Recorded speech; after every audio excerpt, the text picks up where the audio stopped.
defense.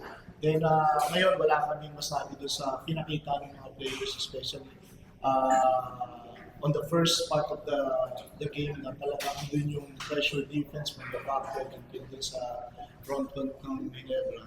Nasunod namin yung gusto namin magawa, nasunod ng mga players. At the same time, sinunod ng mga players na game. So yun yung pinaka-importante doon na how they play as a team, especially in defense on the first part. Thank you, Coach. Now, Marvin, pinag-usapan lang natin before the game na grabe nga yung events, yung scouting sa ng Barangay Ginebra. But you want to try to find a way na overcome yun and be able to impact your team positively, provide a spark. And tonight, nagawa mo yun. Ano ba pakiramdam na you were able to see yourself able to do that and get a win in the series? Well, I just really had to, diba? Because kasi kung hindi, wala na, out na kami, di ba? So, kumbaga, like what you said, find a way. And we, as a team, found a way today. And,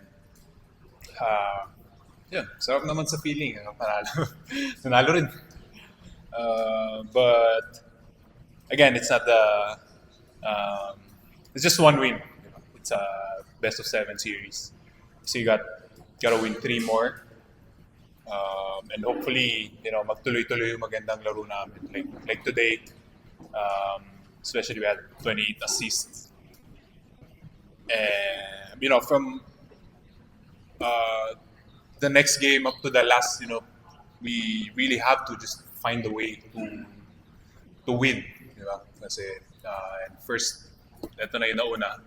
And 3 more. Diba? Mukhang imposible pero diba? Wala namang imposible.